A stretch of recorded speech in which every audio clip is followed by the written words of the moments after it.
Welcome to this chapter bond valuation. तो अब हम एक बहुत ही इम्पोर्टेंट चैप्टर पढ़ने जा रहे हैं जिसका नाम है बॉन्ड वैल्यूएशन। और ये एग्ज़ाम में एक या दो क्वेश्चन तो मान लो आता ही है। और इस चैप्टर का वेटेज भी है वो वेरी करता है एग्ज़ाम टू एग्ज़ाम।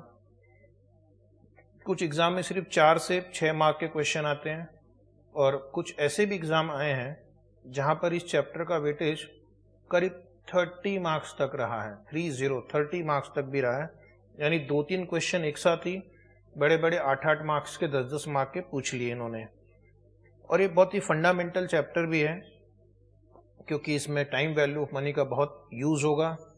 ये चैप्टर आगे भी काम आएगा, जैसे एक सिलेबस में इंटरेस्ट रेट रिस्क मैनेजमेंट है तो वहाँ पर भी कुछ फॉर्मूले जो हम यहाँ देखने वाले हैं वो हमें आगे काम आएगा। और कुछ और भी चैप्टर में डायरेक्टली और इनडायरेक्टली जो हम यहाँ सीख रहे हैं वो भी हमें काम आता है। इसके अलावा फाइनेंशियल रिपोर्टिंग सब्जेक्ट में भी ये टॉपिक इम्पॉर्टेंट है। वहाँ पर एक टॉपिक है financial instrument, Ind AS 32, Ind AS 109, Ind AS 107। तो वहाँ पे भी बहुत सारे क्वेश्चन में bond, convertible bond, callable bond, इस टाइप के बॉन्ड्स का क्वेश्चन रहता है from accounting point of view. But उसमें भी थोड़ा SFM का अगर नॉलेज रहे तो काम बहुत इजी हो जाता है। जैसे उसकी वैल्यू कैसे करना है, तो वैल्यू तो पहले हम जो करेंगे चाहे वो SFM हो या FR हो, वो इस चैप्टर के नॉलेज से ही वो वैल्यूएशन होती है। बाद में FR में एक स्टेप और आगे जाना है, उसकी अकाउंटिंग, उसका प्रेजेंटेशन और उसका डिस्क्लोजर क्या होगा वो आप इंड AS 32, 109 एंड 107 में सीखते हैं। ओके, तो बॉन्ड मार्केट इंडिया में काफ़ी बड़ा है, but normally day to day basis पे हम बॉन्ड परचेस नहीं करते। As a student, as a faculty हमें बॉन्ड के साथ बहुत ज़्यादा इंटरेक्ट नहीं करना पड़ता, लेकिन ये मार्केट भी बहुत बड़ा है। जैसे इक्विटी मार्केट होता है वैसे ही बॉन्ड मार्केट भी होता है। इक्विटी मार्केट थोड़ा ज़्यादा पॉपुलर है। डेली आप स्क्रीन पे वो सेंसेक्स, निफ्टी, प्राइस ऊपर नीचे और न्यूज़पेपर की हेडलाइन बने रहती है। बॉन्ड वैल्यूएशन वैसे न्यूज़पेपर का डेली बेसिस पे हेडलाइन नहीं बनता है, but this also is a bigger market because यहाँ पे प्लेयर्स भी जो है वो बड़े बड़े होते हैं, जैसे government, RBI, banks, commercial banks, corporates. तो they deal in bonds, mutual funds, okay, insurance companies. कुछ लोगों को बॉन्ड परचेस करना भी कंपलसरी, जैसे बैंक्स को, बिकॉज उनको SLR मेंटेन करना रहता है। और जैसे इक्विटी मार्केट है जहाँ पे बॉन्ड की, जहाँ पे प्राइस ऊपर नीचे होता रहता है, वैसी बॉन्ड मार्केट है जहाँ पर भी बॉन्ड की वैल्यू ऊपर नीचे होते रहती है। फॉर एग्जांपल, अगर कंपनी का क्रेडिट रेटिंग खराब हो गया तो उसकी बॉन्ड की वैल्यू चेंज हो जाएगी। मार्केट में इंटरेस्ट रेट ही अगर चेंज हो गया तो बॉन्ड की वैल्यू चेंज हो जाएगी। तो ये बॉन्ड वैल्यूएशन अगर आप इन डेप्थ समझ जाते हैं तो फ्यूचर में जॉब पोटेंशियल्स भी हैं, because there are companies who require people who have got good knowledge of bonds. Like mutual fund में तो वो डेट स्कीम्स भी होती है जहाँ पर वो बॉन्ड में इन्वेस्ट करते हैं। बैंक्स में एक्सपर्ट्स होते हैं जो बॉन्ड वगैरह पे पोजीशन लेते हैं। तो उस हिसाब से भी अगर आप देखें तो फ्यूचर में लोग अपना करियर भी बना सकते हैं by understanding about bonds. Treasury में जो लोग काम करते हैं उनके लिए भी नॉलेज बहुत इंपॉर्टेंट है। तो bond is a debt instrument, bond is a long term debt instrument. तो पहले तो हम जरा इन वर्ड्स पे ध्यान देते हैं, what is long term. Normally जो बॉन्ड्स की मैच्योरिटी होती है, नॉर्मली, बट अगेन चेंज हो सकता है, मेरी बात पे ध्यान दीजिए, वो कुछ सालों के लिए होती है, जनरली 5 years एंड अबव। तो आपने भी न्यूज़पेपर में पढ़ा होगा RBI बॉन्ड 5 year, या वो इनकम टैक्स में भी कुछ कुछ बॉन्ड्स रहते हैं जिस पे एग्जेम्पशंस मिलता है, तो उनकी आप देखेंगे मैच्योरिटी 5, 6 या 7 साल रहती है। तो bonds are long term instrument, यानी एक बार आपने फंड्स रेज किया तो 6, 7, 5 साल के बाद अमाउंट रिडीम करना रहता है। And bond is a debt instrument, मतलब ये कंपनी के लिए लायबिलिटी है। There is an obligation to pay. Debt instrument का मतलब होता है ऐसे फाइनेंशियल इंस्ट्रूमेंट वहां जहां हमें ऑब्लिगेशन टू पे है। ओके, अब ये ऑब्लिगेशन टू पे अलग अलग फॉर्म में हो सकता है। जैसे फॉर एग्जांपल अगर परपेचुअल बॉन्ड रहा तो हर साल इंटरेस्ट पेमेंट की ऑब्लिगेशन है। जीरो कूपन बॉन्ड रहा तो मैच्योरिटी वाले दिन प्रिंसिपल रिडीम करने की ऑब्लिगेशन है। और अगर एक नॉर्मल कूपन बॉन्ड हो तो पीरियोडिकली उस पर कूपन पेमेंट की ऑब्लिगेशन है और प्रिंसिपल रिडीम करने की ऑब्लिगेशन है। So debt instrument means a financial instrument where you have the obligation to pay the interest and redemption value. कुछ बॉन्ड में जैसे जीरो कूपन बॉन्ड में इंटरेस्ट नहीं होगा लेकिन रिडम्पशन वैल्यू होगा। परपेचुअल बॉन्ड में रिडम्पशन वैल्यू नहीं होगा लेकिन इंटरेस्ट होगा। जीरो और नॉर्मल कूपन बॉन्ड जो होते हैं उसमें इंटरेस्ट एंड रिडम्पशन दोनों होता है। अब एक मैं आपको इंटरेस्टिंग बात बताऊं जो आपको शायद पहले कभी किसी ने नहीं बताई हो। What is bond? इसको बॉन्ड क्यों कहते हैं? तो बॉन्ड मीन्स अ कमिटमेंट। ठीक है, बॉन्ड मीन्स कमिटमेंट। जैसे आपका आपके फ्रेंड के साथ बहुत अच्छी बॉन्डिंग है, आपका अपने पेरेंट्स के साथ अच्छी बॉन्डिंग है, तो that is commitment. That means the borrower commits to the lender that I will pay you back. Okay, so bond is a debt instrument and it's a long term debt instrument. Bond can be secured और unsecured. Secured मतलब company के asset as a security दिए गए हैं और if the company defaults तो वो asset बिक जाएंगे, या कोई ना कोई गारंटी दे रहा है कि हाँ आपका इंटरेस्ट और आपका प्रिंसिपल आपको मिलेगा। तो secured bonds are issued by government, वहाँ तो गवर्नमेंट की गारंटी है ही। पब्लिक कंपनीज, ओके, यानी जहाँ पे गवर्नमेंट की मेजॉरिटी है, पब्लिक कंपनीज लाइक से फॉर एग्जांपल एनटीपीसी ने बॉन्ड इशू किया है, या प्राइवेट कंपनीज, मान लो टाटा मोटर्स लिमिटेड ने बॉन्ड इशू किया है। तो bond can be secured and it can be issued not only by government और government companies but also by private companies. However one can also issue unsecured bonds. Unsecured bonds को कौन issue करती है? Private companies, यानी कोई security नहीं है, risk ज़्यादा है इन्वेस्टर को। ऑफकोर्स अनसिक्योर्ड बॉन्ड में इंटरेस्ट रेट भी सिक्योर्ड बॉन्ड के कंपैरिजन में कुछ ज़्यादा ही होगा, तब जाकर investor will be motivated to invest. Investor को कुछ तो मोटिवेशन होना चाहिए अनसिक्योर्ड बॉन्ड में इन्वेस्ट करने के लिए, तो उसके लिए उनको हम इंटरेस्ट रेट ज़्यादा देते हैं। अब पहले मैं क्या करूँगा, थोड़ा बैकग्राउंड क्रिएट करूँगा, कुछ थियरी पार्ट भी साथ साथ पढ़ाऊँगा। ओके, डायरेक्टली प्रॉब्लम पे जंप नहीं करना चाहिए, थोड़ा सा एक माहौल पहले बनाते हैं बॉन्ड का।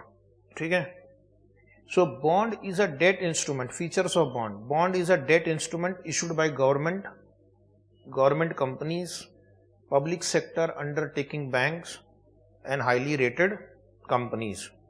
Rated companies मतलब जिनकी क्रेडिट रेटिंग अच्छी है, क्रेडिट वर्दीनेस है। और उसके लिए इंडिया में जो भी कंपनी बॉन्ड इशू करना चाहती है उनको पहले एक रेप्यूटेड क्रेडिट रेटिंग कंपनी से अपने इंस्ट्रूमेंट की क्रेडिट रेटिंग करवानी होती है। और एक क्रेडिट रेटिंग कंपनी क्या करते हैं, वो चेक करते हैं कि क्या कंपनी प्रिंसिपल और इंटरेस्ट को समय पे कर पाएगी या नहीं, और वो कुछ क्रेडिट रेटिंग सिंबल्स देते हैं। जैसे फॉर एग्जांपल आपने पढ़ा होगा, सुना होगा, AAA rated bond. AAA rated bond का मतलब है हाईएस्ट सेफ्टी, यानी इसमें रिस्क बहुत ही कम है, रिस्क बहुत ही कम है, और आपको ये रेटिंग कंपनी कहती है कि यहाँ पे प्रिंसिपल और इंटरेस्ट कंपनी टाइम पे करेगी। और जैसे जैसे रिस्क बढ़ता जाता है वो रेटिंग के सिंबल्स भी चेंज हो जाते हैं। ओके, इस तरह से कुछ कंपनीज रेटिंग कर सकती है। तो जैसे जैसे हम आगे बढ़ रहे देख रहे हैं इसका रिस्क बढ़ता जा रहा है, तो रिस्क देखने के बाद आप डिसाइड कर सकते हैं कि इस कंपनी में या इस कंपनी के बॉन्ड में इन्वेस्ट करना है या नहीं। Next is the interest rate of interest paid during the term of the bond is referred to as coupon rate. तो एक नई बात सीखी है आपने, coupon rate. Coupon rate means the rate of interest which the bond issuing company will pay to you. तो suppose coupon rate CR, coupon rate suppose 10% है और फेस वैल्यू 1000 है, तो आपका कूपन या इंटरेस्ट कितना मिलेगा आपको? कूपन या इंटरेस्ट, हम लोग इंटरेस्ट बोलते हैं लेकिन इसको कूपन भी बोलते हैं, 100 रुपीज मिलेगा। तो इस पूरे चैप्टर में चाहे मैं आपको बोलूं या ना बोलूं, कूपन रेट को फेस वैल्यू से मल्टीप्लाई करना है कूपन या इंटरेस्ट निकालने के लिए, ठीक है। What about the redemption? Bonds can be redeemed at par और एट प्रीमियम। यहां पर भी थोड़ा मैं बता दूं कि जब आप न्यूमेरिकल क्वेश्चन सॉल्व करेंगे तो आपको मेंशन किया जाएगा कि bond will be redeemed at par, premium और कुछ एक आध उदाहरण में डिस्काउंट। वैसे डिस्काउंट की प्रैक्टिकली पॉसिबिलिटी कम है, लेकिन कुछ भी हो सकता है दुनिया में आजकल, आपको पता ही है। If the question is silent तो क्या करेंगे? क्वेश्चन में लिखा ही नहीं है कि रिडम्पशन पार है, प्रीमियम है या डिस्काउंट है, तो हम डायरेक्टली क्या करेंगे? हम पार पे रिडीम करेंगे। प्रीमियम और डिस्काउंट अपने आप मत लगा देना, ठीक है। And bonds can be converted into equity instrument also, that is called convertible bond. तो कन्वर्टिबल बॉन्ड का एक पूरा सेक्शन ही है हमारे डिस्कशन में। In order to attract the investor, the company may issue convertible bond, जहां पर हम इन्वेस्टर को बाद में इक्विटी शेयर इशू करेंगे बॉन्ड के बदले। इसके बारे में और चर्चा होगी in the right section after some time. Bond issued at a deep discount with no coupon and redemption at par और premium shall be referred to as zero coupon bond. Zero coupon bond को short में आप लिखेंगे CB। और ये bond की feature क्या होती है? मान लो इसकी फेस वैल्यू होगी 1000 रुपीज, मैच्योरिटी होगी 5 इयर्स के बाद, और इसकी जो इशू प्राइस होगी वो मान लो 600 रुपये होगी। तो इस बॉन्ड में क्या होगा कि ईयर 0 में इन्वेस्टर 600 इशू करेगा और 5 साल के बाद उसको 1000 रुपीज मिलेंगे। क्या बीच में कोई इंटरेस्ट मिलेगा? नहीं, इसलिए तो इसका नाम जीरो कूपन बॉन्ड है। No interest is paid. सिर्फ और सिर्फ प्रिंसिपल अमाउंट रिडीम किया जाएगा।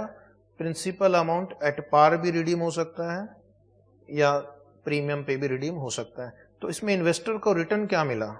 तो आपको दिख रहा है ना यहाँ पे रिटर्न क्या मिला। 600 रुपये आपने इन्वेस्ट किया और 5 साल के बाद 1000 रुपये मिला, तो आपको रिटर्न मिला ना 400 रुपये एब्सोल्यूट टर्म्स में अगर मैं बात करूँ तो यही आपका इनकम है। तो ऐसे बॉन्ड डिस्काउंट पे इशू होते हैं। कुछ कुछ कंपनी ने तो 20-25 साल का बॉन्ड इशू किया हुआ इस तरह से, उनको बोलते हैं डीप डिस्काउंट बॉन्ड। तो जीरो कूपन बॉन्ड की अगर मैच्योरिटी बहुत ज़्यादा हो जाए, 20-25 साल हो जाए, 30 साल हो जाए, 50 साल हो जाए, तो उसकी जो आज की वैल्यू होगी वो बहुत ही कम होगी। जैसे कि फॉर एग्जांपल अगर 25 साल का बॉन्ड है, उसकी रिडम्पशन वैल्यू अगर 1 लाख है, तो उसकी आज वैल्यू होगी से 2700 रुपीज। इतना कम पे ये इशू किया जाता है, इसलिए इसको डीप डिस्काउंट बॉन्ड भी कहते हैं। ओके, यानी अभी आप 2700 रुपया इन्वेस्ट करोगे तो 25 साल बाद आपको 1 लाख रुपीज मिलेगा, राइट। अभी देखिए बॉन्ड होल्डर और इक्विटी होल्डर में क्या डिफरेंस है। Bond holder is a creditor of the company because the company has an obligation to pay. So bond holder की स्टेटस क्या है? Obligation to pay, so creditor की तरह है। और बैलेंस शीट में ये कहां पे दिखता है? बैलेंस शीट में लाइबिलिटी वाले सेक्शन में दिखेगा। बैलेंस शीट में आप देखेंगे लाइबिलिटी में 2 आइटम होते हैं, नॉन करंट लाइबिलिटी और करंट लाइबिलिटी। तो नॉन करंट लाइबिलिटी में दिखेगा जब तक मैच्योरिटी 1 साल से ज्यादा है, और उसके बाद करंट लाइबिलिटीज में दिखता है लास्ट ईयर में। और इक्विटी शेयर होल्डर्स कौन होते हैं? Owner of the company. तो why they are called owners of the company? Because there is no guaranteed return. There is no guaranteed return, he takes the risk. कल को company डूब गई तो bond holder को तो उसका पैसा मिल जाएगा, ऑफ कोर्स अगर कंपनी के पास उतना पैसा हो तब, और बाद में जो बचा हुआ अमाउंट है वो इक्विटी होल्डर को मिलेगा, तो ऐसा भी हो सकता है कुछ ना मिले। Okay, so he takes the risk. तो मैक्सिमम रिस्क किसके हाथ में है? इसके पास में, ओनर्स के पास में है। बॉन्ड होल्डर को यूजुअली उनका अमाउंट मिल जाता है। ऑफ कोर्स अगर कंपनी बहुत ही घटिया निकली तो हो सकता है वो उनका अमाउंट भी ना मिले, बट उस केस में रिलेटिवली देखा जाए तो बॉन्ड होल्डर्स का रिस्क कम है। Bond holders assume risk but comparatively lower than equity holders in the same organization। याद है वो अकाउंट्स में एक चैप्टर भी हुआ करता था, लिक्विडेशन ऑफ कंपनीज। लिक्विडेटर ने एसेट रियलाइज किए, पहले पे करता है वो बॉन्ड होल्डर्स को, और बाद में जो बचा हुआ अमाउंट है वो पे करता था इक्विटी शेयर होल्डर्स को। और बॉन्ड होल्डर्स को हम डिबेंचर होल्डर्स भी कहेंगे। इस पूरे चैप्टर में ध्यान रखना, चाहे बॉन्ड वर्ड यूज किया जाए या डिबेंचर वर्ड यूज किया जाए, हमारा कैलकुलेशन जो रहेगा वो सेम रहेगा। तो डिफरेंस क्या है? Bonds are issued by public companies, government companies, and debentures are issued by private companies, यानी जो गवर्नमेंट की एंटिटी नहीं है। वही फीचर के साथ अगर टाटा मोटर इशू करेगी तो डिबेंचर, और वही फीचर के साथ अगर national highway corporation of India issue करेगी तो बॉन्ड हो गया। महाराष्ट्र गवर्नमेंट इशू करेगी तो बॉन्ड हो गया, और अगर रिलायंस इंडस्ट्रीज लिमिटेड इशू करेगी तो डिबेंचर हो गया।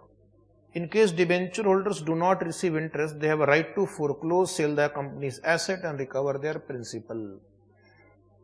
तो debenture holders and bond holders are creditors of the company. अगर कंपनी उनका इंटरेस्ट पे नहीं कर रही है, प्रिंसिपल पे नहीं कर रही है, तो इनको लॉ में इतना पावर दिया गया है कि ये कोर्ट में जाएंगे और कोर्ट को बोलेंगे कि हमें हमारा पैसा दिलाओ। Court can order for selling the assets of the company and recover, they will help them to recover their principal. इसका मतलब है issue of bond is also risk, bringing risk to the company. It brings the financial risk to the company, क्योंकि company को हर साल इतना cash flow generate करना है कि वो इंटरेस्ट और प्रिंसिपल वापस कर पाए, otherwise it runs the risk of redemption. Next question आता है मन में, what is the need for issue of bonds? Bonds क्यों इशू करते हैं? तो बॉन्ड्स कौन इशू करते हैं? Government, government companies, private companies. Government issues bond to meet their expenses. So सरकारी खर्चा बहुत ज्यादा है, मिलिट्री खर्चा है, एडमिनिस्ट्रेशन का खर्चा है, तो ये खर्चा कहाँ से हम मीट करेंगे? ऑफ कोर्स जितना टैक्स पहले लगा सकते हो लगा दो, but that is not sufficient. तो और फंड्स रेज करना हो तो क्या करेंगे? बॉन्ड्स इशू करेंगे। आप बोल रहे हैं कि नोट्स भी छाप सकते हैं, but that will bring inflation. So note छापने पे भी एक लिमिटेशन है, तो इसलिए हम ये वाला रास्ता भी यूज करते हैं। Government companies issue bond to meet their expenses, but as a business organization, we compare different sources of funding and we find that bond is a cheaper source of finance. Okay, interest rate on bond is lower than preference share and the equity shareholder always expect a higher rate of return. और दूसरी बात ये है कि जो नीचे यहाँ लिखा है, बॉन्ड पे जो इंटरेस्ट हम पे करते हैं वो टैक्स डिडक्टिबल एक्सपेंडिचर है, यानी एक और बेनिफिट है जो प्रेफरेंस शेयर या इक्विटी शेयर में नहीं है।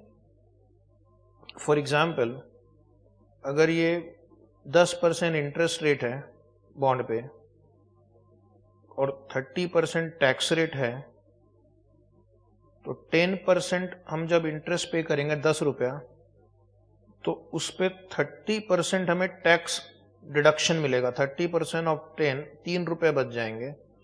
तो इफेक्टिवली मेरा जो बॉन्ड को इशू करने का जो कॉस्ट है वो 7% ही है 100 रुपए पे, 10 नहीं है, 7 ही है। तो ये भी एक कारण है। डिविडेंड पे टैक्स शील्ड नहीं मिलता, प्रेफरेंस शेयर के डिविडेंड पे टैक्स शील्ड नहीं मिलता। ओके, एक और रीजन समझ लीजिए, point number 2, why will company issue debentures and bonds and not equity share? The presence of debt or preference share in the company's financial structure means that it is using financial leverage.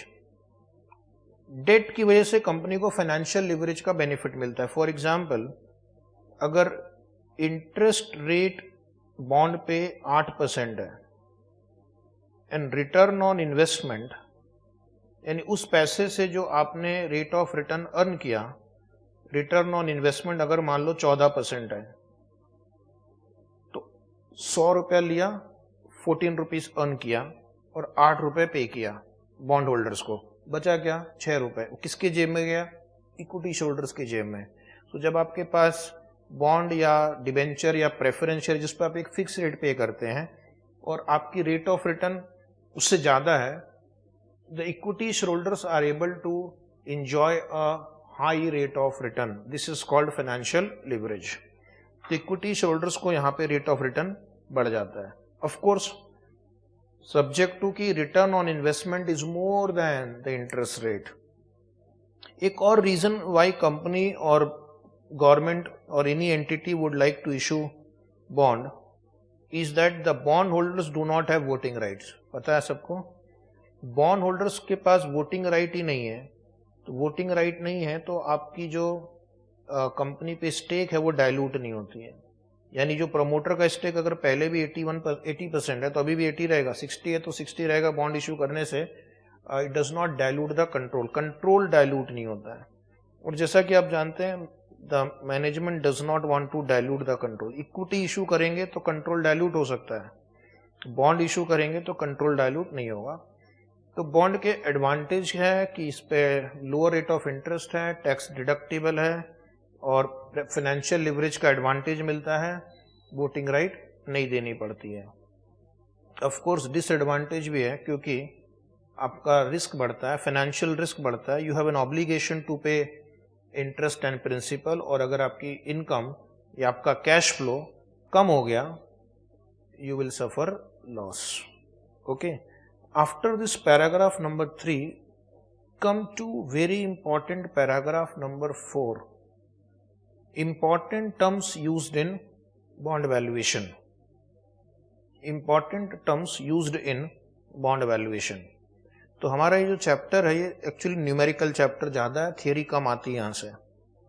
तो यहाँ पर problem solve करने के पहले जो technical words use किए जाएंगे problem में वो जरा मेन टर्म्स पहले समझ लेते हैं, और उसके बाद अगर हम प्रॉब्लम सॉल्व करेंगे तो हमें ज्यादा आसानी होगी।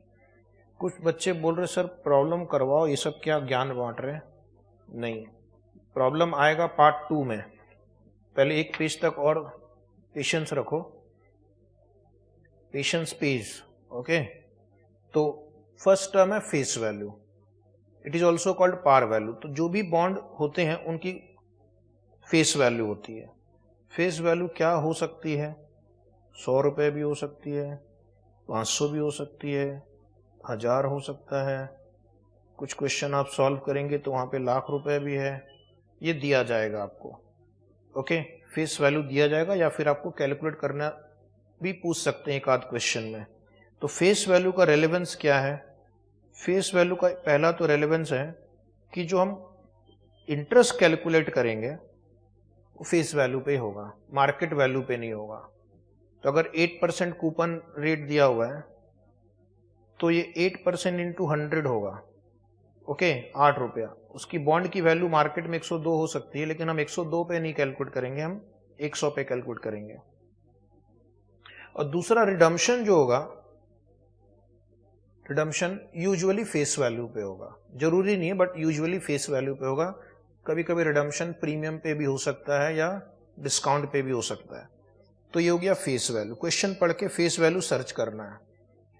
अगर फेस वैल्यू नहीं दिया हो लेकिन कुछ हिंट दिए हो, जैसे कि 1-2 क्वेश्चन आएगा वहां पे लिखा हुआ है कि बॉन्ड की मार्केट वैल्यू 102 रुपए है, बॉन्ड रिडीम होगा 103 रुपए पे, अब ये 100 के आसपास खेल रहा है, तो ऐसे केस में आपको अज्यूम कर लेना है कि फेस वैल्यू 100 रुपीज है। ओके, अब 102 फेस वैल्यू 103 फेस वैल्यू तो नहीं हो सकता। कोई भी कंपनी ऐसे ऑड नंबर्स पे बॉन्ड इशू नहीं करेगी। क्वेश्चन में 495 या 497, 502 इस टाइप के नंबर दिए हुए हैं, तो यहां पर आप सेफली अज्यूम कर सकते हैं कि बॉन्ड की फेस वैल्यू 500 रुपए होगी। किसी किसी क्वेश्चन में मैंने देखा 995 लिखा हुआ है, 1002 लिखा हुआ है। तो इस टाइप के नंबर अगर आते हैं तो आप अज्यूम करना 1000 rupees will be the face value, जिस पे आपको कूपन अप्लाई करना है। तो कूपन आ जाएगा, इंटरेस्ट आ जाएगा और रिडम्पशन आ जाएगा। Generally bonds are issued at par value generally, but कभी कभी डिस्काउंट पे भी इशू होता है, कभी प्रीमियम पे भी इशू होता है। वो हम और आगे डिस्कस करेंगे, कब डिस्काउंट होता है, कब प्रीमियम होता है। Interest is calculated on face value. ये बहुत इंपॉर्टेंट चीज याद रखना कि इंटरेस्ट फेस वैल्यू पे कैलकुलेट होगा, इशू प्राइस या मार्केट प्राइस या रिडम्पशन प्राइस पे नहीं होगा। पॉइंट नंबर बी है कूपन रेट। कूपन रेट यानी जो इंटरेस्ट रेट कंपनी पे करती है बॉन्ड होल्डर को, it is also known as interest rate. It is a rate mention on a bond certificate. Mostly हमारे क्वेश्चन में इस ढंग से दिया जाएगा, अ कंपनी इशूड 8% बॉन्ड, इसका मतलब ये 8% कूपन रेट है। इस रेट से कंपनी इंटरेस्ट पे करेगी अपने इन्वेस्टर्स को। ओके, अब मैं कुछ टैक्स के रिलेटेड बातें कर लूं। अगर आप कंपनी के पॉइंट ऑफ व्यू से देखेंगे तो interest is tax deductible.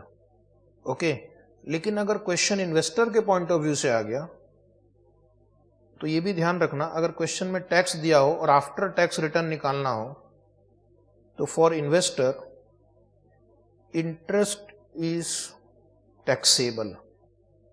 Interest is taxable. Question में टैक्स हो, कंपनी के पॉइंट ऑफ व्यू से टैक्स डिडक्शन है, इन्वेस्टर के पॉइंट ऑफ व्यू से टैक्सेबल है, तो कुछ कुछ क्वेश्चन में हमें पोस्ट टैक्स कॉस्ट या पोस्ट टैक्स रिटर्न निकालना पड़ता है। उस केस में हमें इसका टैक्स का भी ध्यान रखना पड़ेगा। ओके, क्वेश्चन में अगर टैक्सेशन है तो हमें देखना है कि टैक्सेशन का क्या इफेक्ट होगा। तो interest is a tax deductible expenditure या टैक्सेबल इनकम। और दूसरा टैक्स वाले क्वेश्चन में अगर रिडम्पशन वैल्यू इशू प्राइस से डिफरेंट है तो इन्वेस्टर के लिए कैपिटल गेन भी लगेगा, तो उस कैपिटल गेन पे भी हम कैपिटल गेन टैक्स पे करेंगे। ओके, एनीवे, तो अभी फिलहाल हम आगे बढ़ते हैं। कूपन रेट का क्या काम है हमारे इस चैप्टर में। Interest is equal to coupon rate into बोलो फेस वैल्यू, ये काम है। तो जो भी बॉन्ड जिस पे कूपन रेट एप्लीकेबल है वहां पर इस फॉर्मूले से आपको पहले कूपन निकालना, पीरियोडिक कूपन निकालना है। Coupon can be annual, semi annual, quarterly. Of course semi annual और क्वार्टरली रहा तो आपको इसको टाइम से भी मल्टीप्लाई करना है, 1/2 या 1/4 से। Next is coupon payment. Coupon payment means periodic payment of interest to the bond holder, periodic payment of interest to the bond holders. और कूपन कैसे कैलकुलेट करते हो मैंने आपको वही बताया, coupon rate into face value. और अगर सेमी एनुअल बॉन्ड दिया हो तो इनटू 6/12 भी करना, क्योंकि ये बॉन्ड 6 महीने में इंटरेस्ट पे करती है, हर 6 महीने में। ओके, तो अगर मान लो फेस वैल्यू 1000 हो, कूपन रेट 10% हो,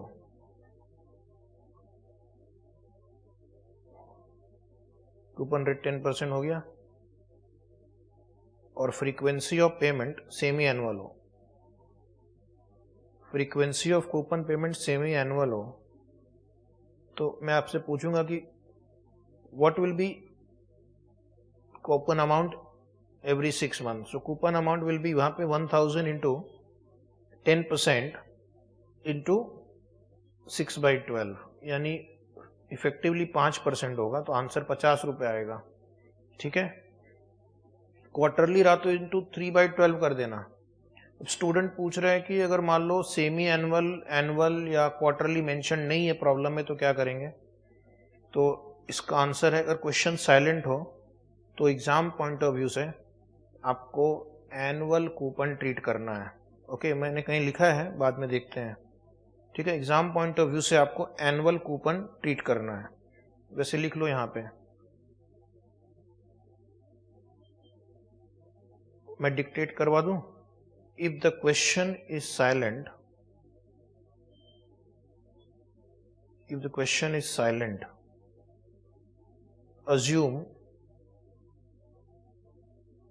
annual coupon. ये एग्जाम के पॉइंट ऑफ व्यू से नोट है. प्रैक्टिकली अगर कोई बॉन्ड कूपन पे कर रहा है तो सेमी एनुअल पे करते हैं, मोस्टली वो सेमी एनुअल पे करते हैं. ठीक है. अभी नेक्स्ट है maturity date. Maturity date is very easy. Maturity date means the date on which the bond will mature, that is the date on which the face value is repaid. तो perpetual bond के अलावा, perpetual bond की कोई maturity नहीं दी जाती है, लेकिन बाकी जितने भी बॉन्ड हो गए उसकी कोई ना कोई मैच्योरिटी डेट आपको दी जाएगी. 5 ईयर, 7 ईयर, 10 ईयर, 15 ईयर. और उस दिन 2 पेमेंट होते हैं लास्ट दिन. एक तो जितना भी कूपन पेमेंट पेंडिंग है, कूपन मिल जाएगा यानी इंटरेस्ट दे दिया जाएगा, उस दिन तक जितना भी इंटरेस्ट पेमेंट करना बाकी है वो इंटरेस्ट दिया जाएगा. और उस दिन रिडम्पशन वैल्यू भी दिया जाएगा. उस दिन रिडम्पशन वैल्यू भी दिया जाएगा. रिडम्पशन वैल्यू अगर क्वेश्चन में नहीं है तो एट पार. अभी हम नेक्स्ट टर्म डिस्कस करेंगे original maturity. Original maturity mean the time remaining until the maturity date when the bond was issued.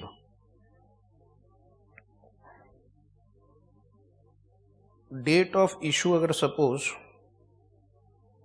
1 जनवरी 2021 है और इसकी मैच्योरिटी डेट है 31 दिसंबर 2025. 31 दिसंबर 2025. तो what is the original maturity? Original maturity will be 21, 22, 23, 24, 25. तो ये 5 year का ओरिजिनल मैच्योरिटी है. ओके. अब इससे एक रिलेटेड टर्म है रिमेनिंग मैच्योरिटी. तो रिमेनिंग मैच्योरिटी मतलब जिस पॉइंट पे हम बॉन्ड की वैल्यू कर रहे हैं वहां से और कितने साल मैच्योर होना बाकी है. अब हम इसी एग्जाम्पल को फिर से लिखते हैं. Date of issue, date of issue 1 जनवरी कितना का लिखा था? 21. और मैच्योरिटी डेट लिखा था मैंने, रिडम्पशन डेट 31 दिसंबर 2025. और सपोज मुझे दिया गया है 1 जनवरी 2023 को वैल्यू करना है. Date of value, valuation, date of valuation 1 जनवरी 2023 है. तो रिमेनिंग मैच्योरिटी कितनी हुई अभी? 31/12/2023, 31/12/2024, 31/12/2025, 3 ईयर्स. ठीक है. बॉन्ड की वैल्यूएशन करते समय रिमेनिंग मैच्योरिटी इंपॉर्टेंट है. जो बीत गई जो बात गई, तो ये कैश फ्लो हमारे लिए कोई इंपॉर्टेंस नहीं रखता है. अब जो इस बॉन्ड से कैश फ्लो मिलने वाला है अगले 3 साल, वो रेलेवेंस रखता है उसकी वैल्यूएशन के लिए. तो क्वेश्चन में ऐसे बहुत सारे और डेट्स पे वैल्यूएशन करना पड़ेगा बीच में. उस पॉइंट से लेकर मैच्योरिटी के बीच कितना टाइम बचा है, दैट इज रिमेनिंग मैच्योरिटी. और उस टाइम पीरियड में जो कैश फ्लो जनरेट होगा हमें उसकी प्रेजेंट वैल्यू निकालनी है बॉन्ड की वैल्यूएशन के लिए. Right. Next is required return. Very important concept called required return. It is a rate of return that investor currently require on a bond. तो इसका क्या significance है? As I said, this is a very important number in our chapter. Rate of return that investor desire. So ये rate क्या होता है? This is the opportunity cost. It is opportunity cost of investment in a bond. Okay. जिस bond पे आप invest कर रहे हो वहां नहीं करते तो कोई और बॉन्ड पे करते हैं, वहां पे कुछ रेट ऑफ रिटर्न मिलता. So that is your required return. और it is a rate of return on a similar bond, similar bond. So what is the purpose of required return? It is used for, हाँ बोलो, it is used for discounting the future cash flow. It is used for discounting the future cash flow. आप कितना पे करेंगे किसी bond के लिए? Equal to present value of the future cash flow. और प्रेजेंट वैल्यू निकालने के लिए आप कौन सा डिस्काउंट रेट लेंगे? जो आपकी रिक्वायर्ड रेट ऑफ रिटर्न है. ओके, तो ये रिक्वायर्ड रेट ऑफ रिटर्न हमारे इस चैप्टर में बहुत इंपॉर्टेंट है. आपको इसको यूज करना है for the purpose of discounting the future cash flow और finding the present value of the bond. ये redemption value. What is redemption value? The value at which the bond will be redeemed on maturity. ये amount आपको maturity के दिन मिलेगा और it can be redeemed at par, premium और discount, जो मैंने आपको बता दिया है. अब एग्जाम पॉइंट ऑफ व्यू से कुछ एक क्वेश्चन में रिडम्पशन वैल्यू नहीं दी जाएगी. तो जिस क्वेश्चन में रिडम्पशन वैल्यू नहीं दी गई है मतलब साफ है, the bond will be redeemed at par. The student will assume that the bond will be redeemed at par. Okay, अब हम नेक्स्ट पैराग्राफ 5 पे जाते हैं. तो आप देखेंगे टाइप्स ऑफ बॉन्ड लिखा हुआ है.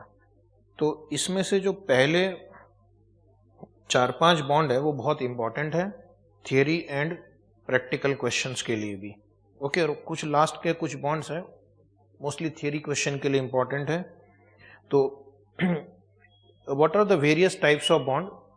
एक बात बता दूं, this list is not exhaustive, यानी कि जो मैंने नहीं लिखा है वैसे भी कुछ बॉन्ड और हो सकते हैं, सब कुछ यहाँ पे नहीं लिखा हुआ है, बट मोस्टली जो मेजर टाइप्स ऑफ बॉन्ड हो सकते हैं वो लिख दिया है. एक है coupon bond, meaning next paragraph में. Perpetual bond, self amortizing bond, zero coupon bond, deep discount option bond, inflation bond, floating rate bond, option tender bond. Okay, एक और इंपॉर्टेंट है जो आगे एक्चुअली लिखा हुआ है आगे के नोट्स में, यहां इस नहीं लिखा हुआ, callable bond. Callable bond, convertible bond, जो काफी हमारा बड़ा डिस्कशन इनके ऊपर होने वाला है, callable bond and convertible bonds पे भी. ओके, तो let us discuss one by one. एक बार इनके फीचर समझ में आ गए तो इनको सॉल्व करना बहुत इजी हो जाएगा. तो coupon bonds, first one is coupon bond. और जो हमारे एग्जाम के जो मैक्सिमम क्वेश्चन होंगे वो कूपन बॉन्ड के इर्द गिर्द ही घूमते रहते हैं. So most of the questions are based on coupon bond. So जितना मैंने देखा एग्जाम में अब तक कूपन बॉन्ड वाले क्वेश्चन ज्यादा आते हैं. तो कूपन बॉन्ड की क्या विशेषताएं हैं, फीचर्स ऑफ कूपन बॉन्ड क्या है? एक तो यह है कि ये पीरियोडिक कूपन पे करेंगे. कूपन यानी इंटरेस्ट, हर पीरियड के बाद ये इंटरेस्ट पे करेंगे. और ये जो पीरियड है ये एनुअल भी हो सकता है, हाफ ईयरली भी हो सकता है, सेमी एनुअल, और एक क्वार्टरली भी हो सकता है. अभी तक जो क्वेश्चन आए हैं उसमें एनुअल और सेमी एनुअल वाले क्वेश्चन ही आए हैं. क्वार्टरली वाले क्वेश्चन जनरली आते नहीं, और प्रैक्टिकली भी क्वार्टरली बहुत ही कम कंपनीज जो है वो इंटरेस्ट पे करती है. राइट, तो ये अगर मान लो ये 5 साल का बॉन्ड है और एनुअल कूपन है तो 1 2 3 4 5, ठीक है. अगर 1000 रुपये प्रिंसिपल है, फेस वैल्यू 1000 है और कूपन रेट 10% है और टाइम 5 साल है, तो ये हर साल एक फिक्स्ड कूपन पे करेगी. अगर ये अमाउंट डिफरेंट हो रहा है तो फिर ये कूपन बॉन्ड नहीं है. ओके, और लास्ट में क्या करेगी, वो जो प्रिंसिपल अमाउंट 1000 है वो भी रिडीम कर देगी. That is a feature of a coupon bond. तो कूपन बॉन्ड को सॉल्व करना बहुत ईजी है. ये 100 अगर आपको 5 टाइम्स मिल रहा है तो ये एनवीटी हो गया, it is like an NVT, और ये आपका रिडम्पशन वैल्यू हो गया। ओके, तो अभी मैं एक शॉर्ट में लिखवा रहा हूं, बाद में और लिखेंगे डिटेल में कि अगर कूपन बॉन्ड की प्रेजेंट वैल्यू पूछा जाए तो आप क्या करना, ये जो कूपन है ये एक एनवीटी है, इसको प्रेजेंट वैल्यू एनवीटी फैक्टर से मल्टीप्लाई करेंगे for rate of return required and n number of periods, number of year नहीं बोल रहा हूँ, नंबर ऑफ पीरियड्स बोल रहा हूँ, बिकॉज सेमी एनुअल के केस में डबल हो जाएगा, क्वार्टरली के केस में 4 गुना हो जाएगा, प्लस और क्या ऐड करेंगे इसमें, रिडम्पशन वैल्यू, वो तो एक ही बार मिलता है लास्ट में, into present value factor r comma n. Okay, तो ये हो गया हमारा प्रेजेंट वैल्यू निकालने का फॉर्मूला कूपन बॉन्ड के लिए। सो कूपन बॉन्ड की दो खासियत क्या है, पीरियोडिक कूपन मिलेगा और जो फेस वैल्यू है that will be redeemed on maturity. However face value की जगह फेस वैल्यू प्लस प्रीमियम भी हो सकता है या डिस्काउंट भी हो सकता है। जो नेक्स्ट वेरी इंपॉर्टेंट बॉन्ड है वो है परपेचुअल बॉन्ड। परपेचुअल बॉन्ड की कोई मैच्योरिटी डेट आपको नहीं दी जाएगी and they will pay a stated coupon at periodic interval. तो इसकी खासियत क्या होती है, सपोज फेस वैल्यू 1000 है, कूपन रेट 10% है, तो यहाँ पे मैच्योरिटी आपको नहीं दिया हुआ, सिर्फ इतना दिया हुआ है। तो ये बॉन्ड क्या होगा, हर पीरियड में मान लो एनुअल कूपन है तो ये 1000, 100 ऐसा ये पे करता रहेगा। तो याद है इसका प्रेजेंट वैल्यू हम कैसे निकालते हैं, present value of an infinite NVT. Time value of money में हमने सीखा था ना, तो उसकी फॉर्मूला है ए अपॉन आर। ए का मतलब है यहां पे योर एनुअल कूपन, जो कि हमारे एग्जाम्पल में 100 रुपीज है, यहां पे required rate of return, r का मतलब है रिक्वायर्ड रेट ऑफ रिटर्न। ठीक है, तो required rate of return is not equal to coupon rate. Required rate of return 10% भी हो सकता है, 10 से ज्यादा भी हो सकता है, 10 से कम भी हो सकता है। तो ध्यान रखना रिक्वायर्ड रेट ऑफ रिटर्न को as a discount rate use करना है। कूपन रेट को यूज करेंगे तो आपका आंसर वापस 1000 रुपीज आ जाएगा। तो कर क्या रहे हैं फिर इतनी देर से। तीसरा है self amortizing bond. Self amortizing bond pays a regular fixed amount each payment period over the life of the bond. Principal is repaid over time rather than on maturity. तो सेल्फ अमोर्टाइजिंग बॉन्ड में क्या होता है, जो principal amount है वो भी instalment में रिडीम कर दिया जाता है। फॉर एग्जाम्पल जैसे फेस वैल्यू 1000 रुपीज है, टर्म 5 ईयर है, और क्वेश्चन में दिया हुआ है the face value will be redeemed in 5 instalment.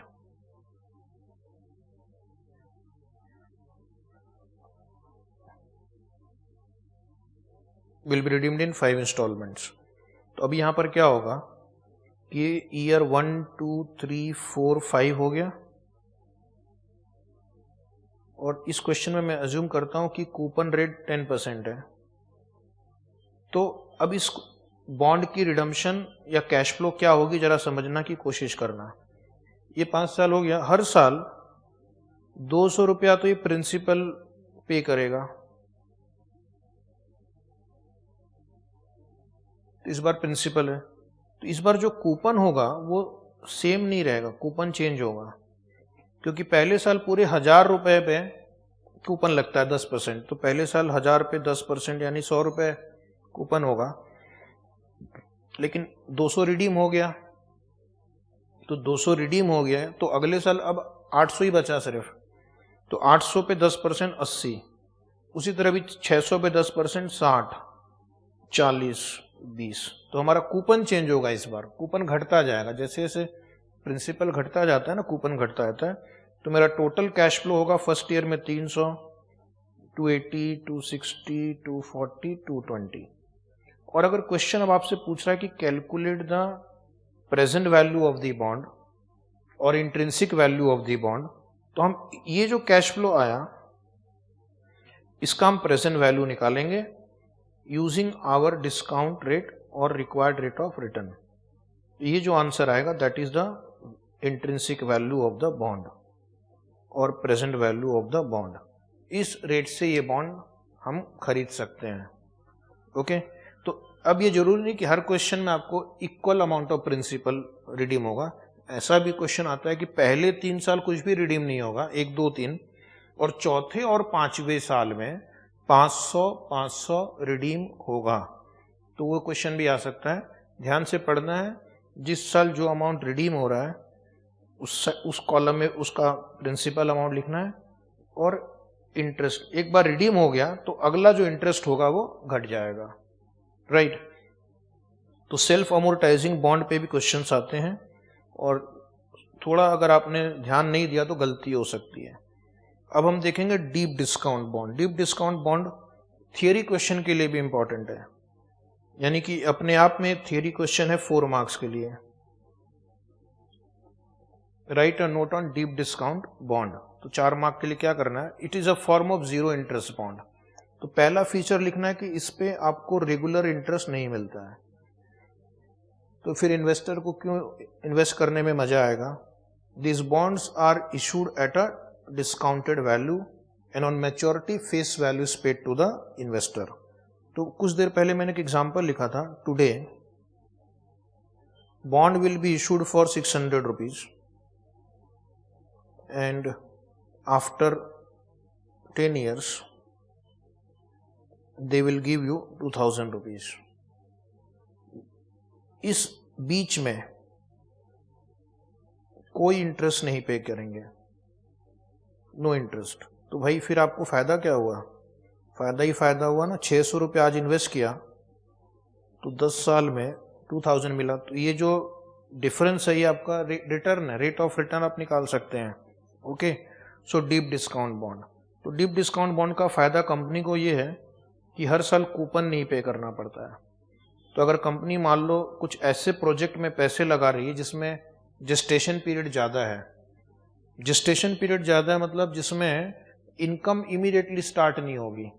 जैसे कोई हाईवे का प्रोजेक्ट आपको मिला तो पहले तो वो हाईवे कंस्ट्रक्ट करने में 4 साल लग जाएंगे, उसके बाद फिर वो रेवेन्यू स्टार्ट होगा आपका।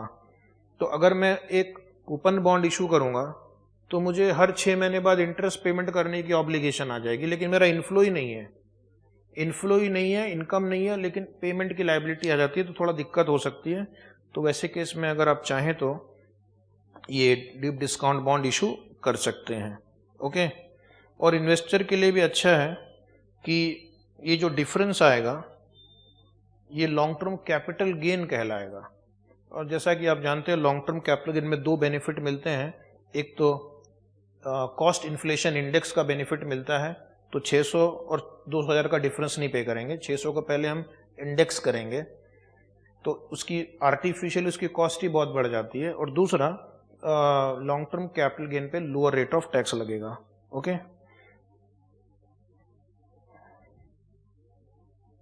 And no interest is paid out during the lock in period. ये फीचर्स आपको लिखना है। The difference between sale price and original cost is treated as capital gain if the investor sells the bond on the stock exchange. बिल्कुल इसके तरह ही है deep discount bond, सिर्फ डीप डिस्काउंट बॉन्ड की तरह ही है जीरो कूपन बॉन्ड। यहाँ पे मैच्योरिटी पीरियड कम रहेगा, जैसे 3 साल या 5 साल। बाकी फीचर सेम है। No interest will be paid during the maturity period, during this period, and second the bonds are issued at a discount। तो इन्वेस्टर को क्या बेनिफिट है, the difference between the issue price, 600 में अगर issue किया है और 1000 रुपये उसकी रिडम्पशन वैल्यू है, that represent the interest earned by the investor on such bonds. तो थियरी क्वेश्चन के लिए इसके ऊपर भी नोट आ सकता है, तो यहां पर भी लिखिए थियरी क्वेश्चन 4 मार्क्स। तो ये जो पॉइंट यहां लिखे हुए हैं, the advantage of coupon bond to the issuer, you can use it for deep discount bond also. ठीक है, तो थियरी क्वेश्चन अगर आता है डीप डिस्काउंट बॉन्ड, तो जो मैंने अभी एडवांटेज जीरो कूपन बॉन्ड के लिए लिखे हैं, आप डीप डिस्काउंट बॉन्ड के लिए भी लिख सकते हैं.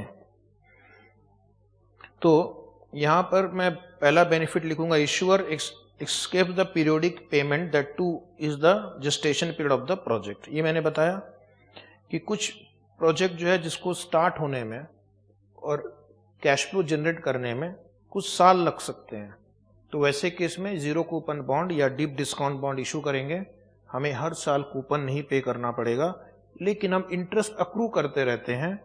और जैसा कि आप जानते हैं, जब आप इंटरेस्ट चार्ज करेंगे P&L अकाउंट में, तो उस पे आपको टैक्स शील्ड भी मिलेगा. Okay, then marketability of the issue will become significantly better. इसको बेचना आसान है इन्वेस्टर्स को.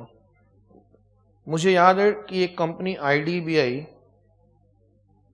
ने बहुत अच्छी मार्केटिंग की थी. उसने कहा कि आज आप 2,700 रुपया जमा करो, सिर्फ 2,700, मात्र 2,700 में एक बॉन्ड लीजिए और आपको हम 1,00,000 रुपया देंगे. वाह, देख के ही पानी आ गया मुंह में. आप 2,700 रुपये इन्वेस्ट करो, बदले में आपको 1,00,000 मिलेगा. ये तो देख के कोई भी इन्वेस्ट करेगा, लेकिन ठीक है, आपको सिर्फ 25 साल वेट करने पड़ेंगे. ठीक है, 25 ईयर्स के बाद में. बट फिर भी मैंने देखा कि बहुत सारे लोगों ने सोचा चलो ठीक है, 2,700 रुपये कोई बड़ी बात नहीं है, इन्वेस्ट कर देते हैं और मुझे 1,00,000 रुपये बाद में मिल जाएगा. जब मैं बड़ा हो जाऊंगा, जब मेरे बच्चे बड़े हो जाएंगे, तब हम उस समय 1,00,000 रुपये मिलेंगे जो हम किसी काम के लिए यूज कर सकते हैं.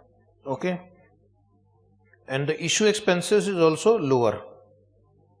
ओके, इन्वेस्टर को क्या बेनिफिट है? अगर ये पूछा जाए कि डीप डिस्काउंट बॉन्ड या जीरो कूपन बॉन्ड का इन्वेस्टर को क्या बेनिफिट है, तो पहला तो आप देख रहे हैं कि आपको 1,000 रुपये इन्वेस्ट नहीं करना पड़ेगा, आपको 600 रुपये इन्वेस्ट करने पड़ेंगे. एक तो आपका इन्वेस्टमेंट अमाउंट कम हो गया, और दूसरा, अगर आप एक कूपन बॉन्ड में इन्वेस्ट करते हैं और आप एक हाई टैक्स ब्रैकेट वाले इन्वेस्टर हैं, तो आपको 30% टैक्स रेट लगेगा या और भी ज़्यादा लगेगा. लेकिन अगर आप जीरो कूपन बॉन्ड या डीप डिस्काउंट बॉन्ड में इन्वेस्ट करते हैं, तो आपको कैपिटल गेन लगेगा. और कैपिटल गेन के दो बेनिफिट मैंने बताया, एक इंडेक्सेशन बेनिफिट मिलेगा और एक लोअर रेट ऑफ टैक्सेशन मिलेगा. तो हाई टैक्स ब्रैकेट वाले इन्वेस्टर को वैसे भी रेगुलर इंटरेस्ट की जरूरत नहीं है, तो इससे अच्छा है कि वो जीरो कूपन बॉन्ड या डीप डिस्काउंट बॉन्ड में इन्वेस्ट करें.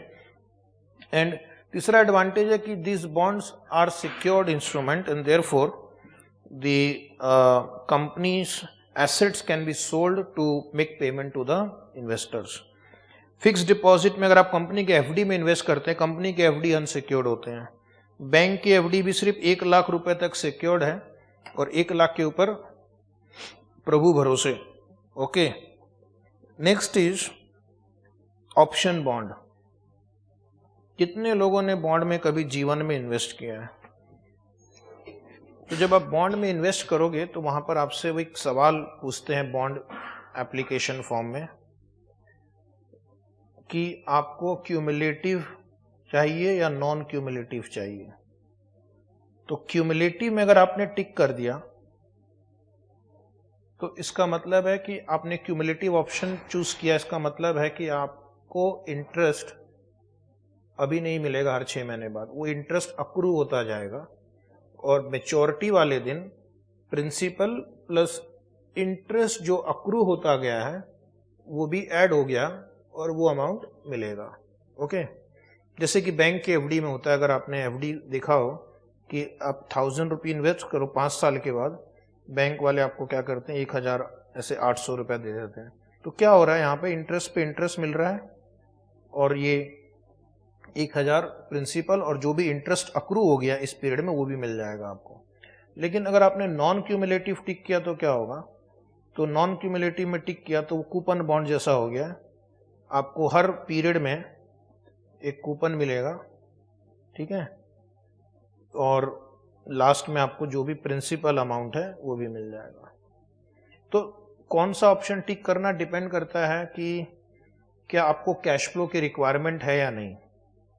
अगर आप मान लो रिटायर्ड पर्सन है, 50 लाख रुपया आपको ग्रेचुइटी मिली है, पेंशन मिला है और कोई सोर्स ऑफ इनकम नहीं है, तो ये नॉन क्यूमुलेटिव ऑप्शन ठीक रहेगा। हर 6 महीने में आपको एक कैश फ्लो आएगा इंटरेस्ट के रूप में, जिससे आपकी जीवन की गाड़ी आगे बढ़ते रहेगी।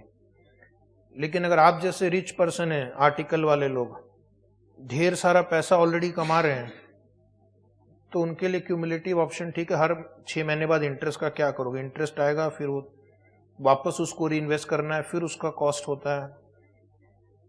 Sometime the redemption premium is also offered to attract the investor. तो ये हम यहाँ पे क्यों डिस्कस कर रहे हैं, क्योंकि ये भी एक थियरी क्वेश्चन है 4 मार्क्स के लिए। टिक कर लेना ऑप्शन बॉन्ड।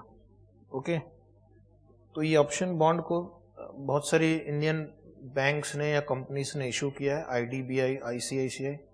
और एक बॉन्ड है इन्फ्लेशन बॉन्ड।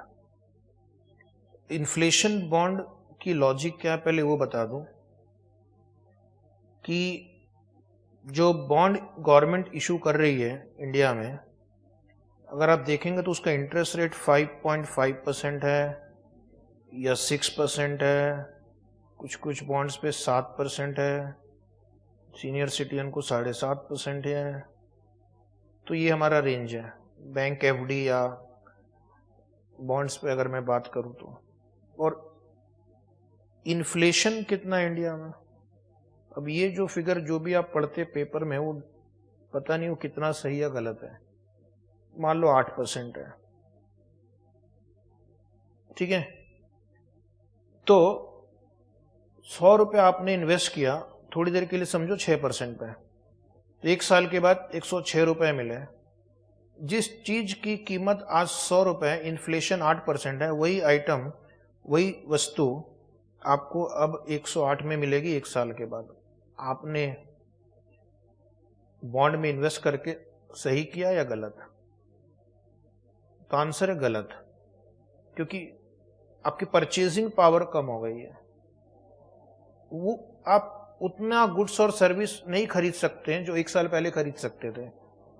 तो actually you are losing your money, you are not getting. Mentally आपको लगता है, जिनको गणित नहीं आता इन्फ्लेशन का, उनको लगता है कि मुझे 6% इंटरेस्ट मिला, लेकिन जो इन्फ्लेशन को कंसीडर करके कैलकुलेट करेंगे वो समझ जाएंगे कि नहीं, हमें गेन नहीं हुआ है, हमें लॉस हुआ है। एक बार धीरे धीरे इन्वेस्टर को ये बात समझ में आने लगेगी तो बॉन्ड में इन्वेस्ट नहीं करेंगे।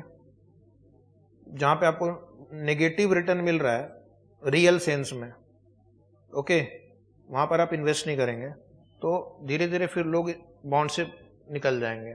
तो अभी कुछ गवर्नमेंट्स, कुछ कंपनीज क्या कर सकती है या कर रही है, वो एक इन्फ्लेशन एडजस्टेड बॉन्ड लाती है, जिसपे जो कूपन रेट होगा वो इन्फ्लेशन से थोड़ा ज्यादा होगा। जैसे for example coupon rate can be like this. India में इन्फ्लेशन 2 तरीके से मेजर करते हैं, होलसेल प्राइस इंडेक्स और कंज्यूमर प्राइस इंडेक्स। तो फॉर एग्जांपल हम उसको कंज्यूमर इन्फ्लेशन के साथ लिंक कर सकते हैं, CPI plus 4%, consumer price index या wholesale price index plus 2%, something like this. तो अब क्या होगा, जब भी इन्फ्लेशन अगर मान लो 8% है, तो इन्वेस्टर को 8 + 2 10% इंटरेस्ट मिलेगा। तो एटलीस्ट वो इन्फ्लेशन से तो पूरी तरह प्रोटेक्ट हो गया। तो may be companies can pay interest which is linked to inflation rate. So investor will be now free from the bad effects of inflation. Okay, next is floating rate bond. तो floating rate bond means the rate of interest is not fixed. ऐसे bond भी issue होते हैं जहां पे interest rate will be like this, LIBOR plus 2%, okay. और हर 6 महीने बाद अगर लाइबोर चेंज हुआ तो उसके हिसाब से हम रिवाइज करेंगे, ठीक है। तो सपोज आपने बॉन्ड इशू कर दिया यहाँ पे, तो इस समय लाइबोर है 5%। तो इस पीरियड में आप 5 और 2 7% इंटरेस्ट पे करेंगे।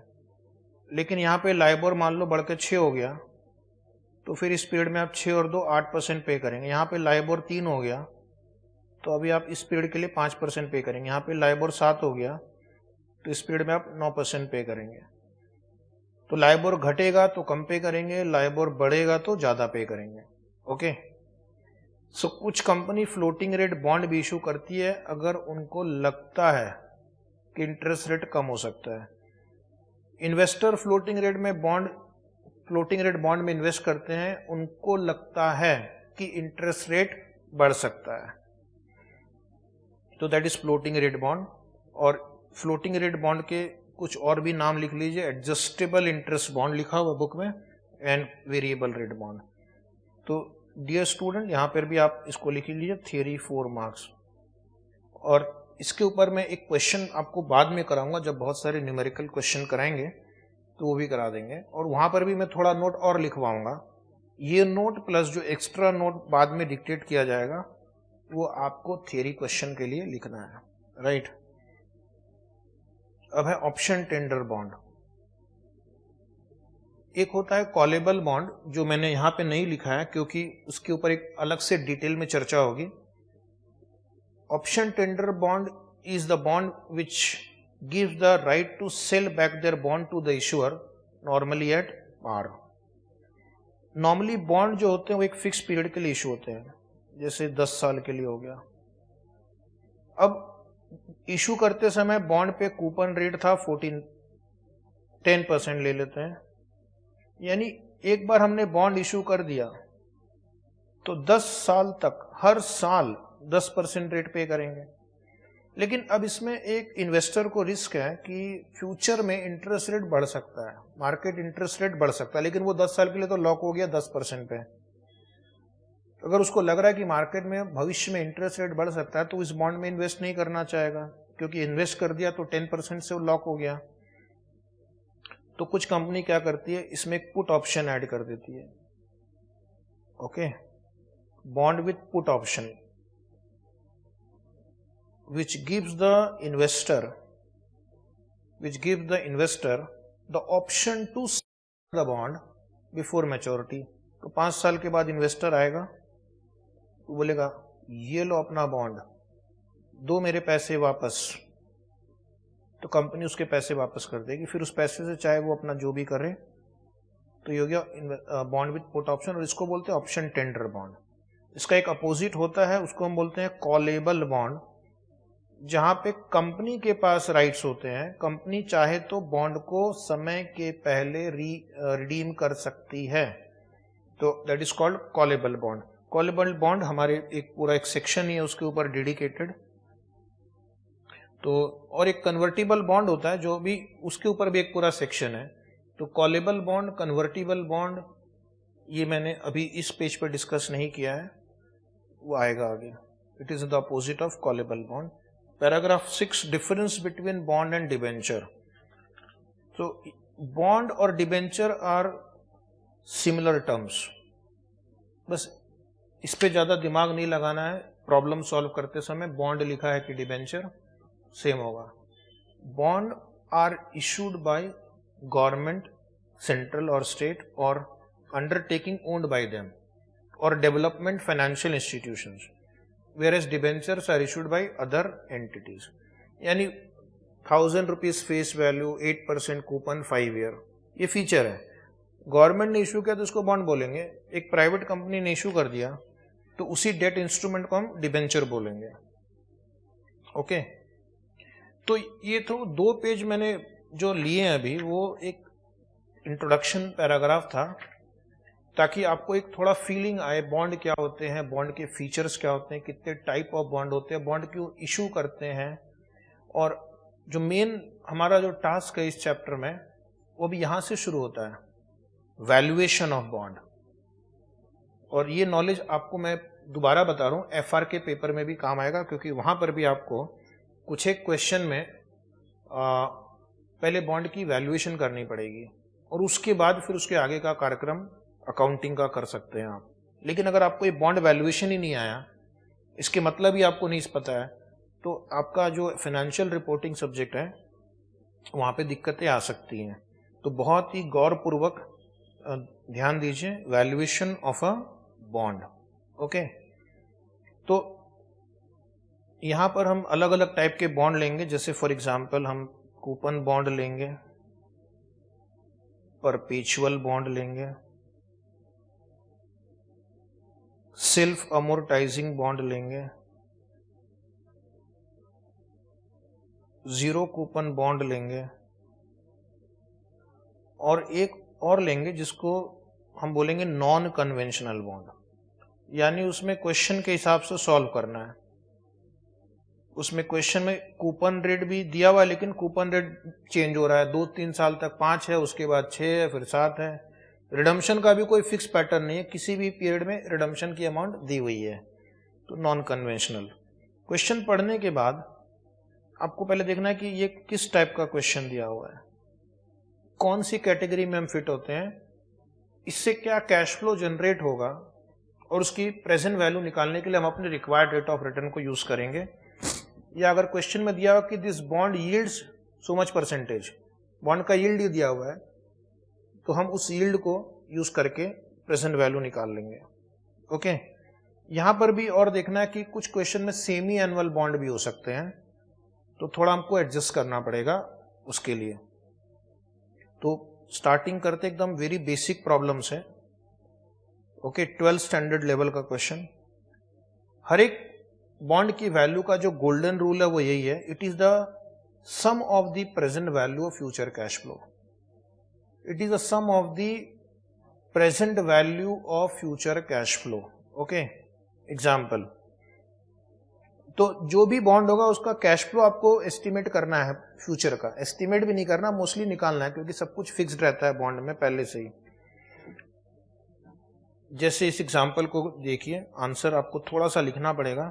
Face value ₹1000, coupon rate 9%, years 5 years, required rate of return 10%, redemption value 1000 assuming is at par. अभी देखना, क्वेश्चन में दो रेट दिए रहते हैं। कूपन रेट दिया हुआ है 9%, रिक्वायर्ड रेट ऑफ रिटर्न दिया हुआ है 10%। स्टूडेंट को कई बार कंफ्यूजन होता है कि 10% और 9% को कब कहाँ यूज करना है।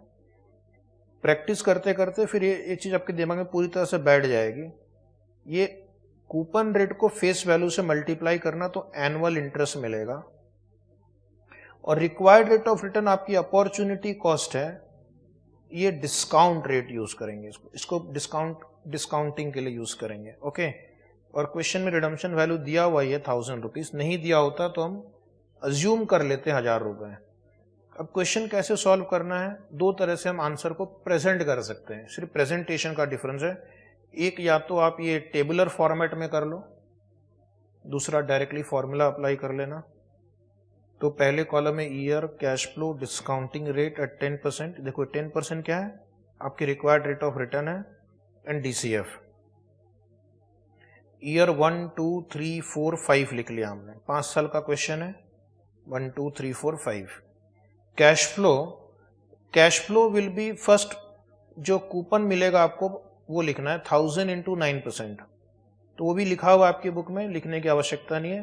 90, 90, 90, 90।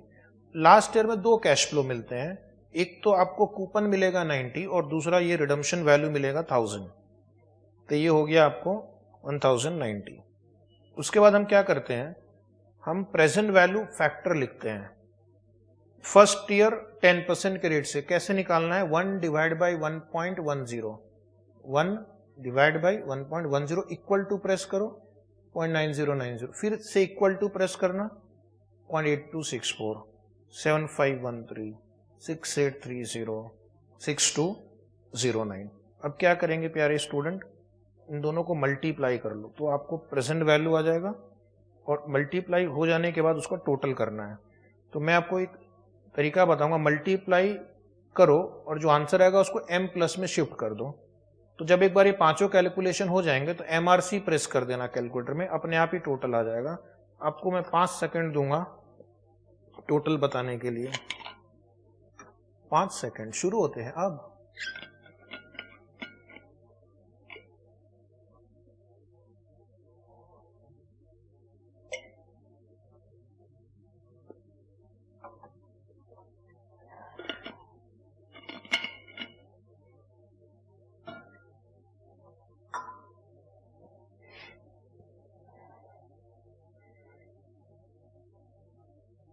सो मल्टीप्लाई करके लिखना है 81.81, ठीक है, 74.38, फिर ये आ रहा है 67.62, 61.47, 676.78, और ये आखिरी में क्या करना है, टोटल कर लेना 962.06। तो ये हो गया आपका present value of the bond और intrinsic value of the bond. इसको हम क्या बोलेंगे, प्रेजेंट वैल्यू और इंट्रिंसिक वैल्यू, यानी इतना इसकी वैल्यू हम देने को तैयार हैं। इंट्रिंसिक वैल्यू, हमारे लिए इस बॉन्ड की इतनी वैल्यू अगर आज होगी तो मैं ये बॉन्ड खरीदने को तैयार हूं, क्योंकि अगर मैं 962.06 पे खरीदूंगा तो मुझे 10% रेट ऑफ रिटर्न मिलेगा। अब जरा ध्यान से देखना कि इसकी फेस वैल्यू 1000 है, कूपन 9 है, लेकिन हम 10% चाहते हैं। अगर हम 10% चाहते हैं लेकिन कंपनी मुझे 9% ही सिर्फ कूपन दे रही है, तो मुझे 10% रेट ऑफ रिटर्न कैसे मिलेगा? For that the bond will have to be issued at a discount. तो for that the bond will be issued at a discount. तो अगर कंपनी थोड़ा, या मार्केट में अगर रेट उसका 1000 से कम हो गया, 962.06 हो गया, तो फिर मेरे लिए ये bond 10% rate of return generate कर रहा है। ओके, अगर इसको एक और तरीके से सॉल्व करना हो तो क्या करेंगे? तो फिर टेबल अगर बनाने की इच्छा नहीं है तो क्या करेंगे बोलो? तो फिर हम डायरेक्टली फॉर्मूला लिख के भी कर सकते हैं।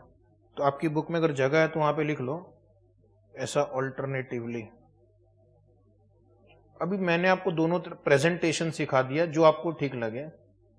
तो प्रेजेंटेशन के नीचे लिखना intrinsic value of bond equal to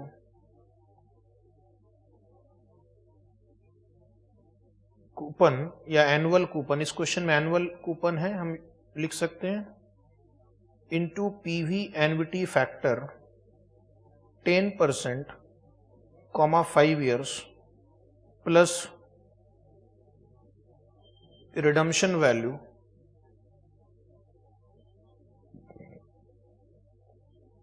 into PV factor 10%, 5 years। अब आपका कूपन तो 90 है, इनटू फैक्टर से मल्टीप्लाई करना है, और ये 1000 है, इसको 5th ईयर के फैक्टर से मल्टीप्लाई करना है।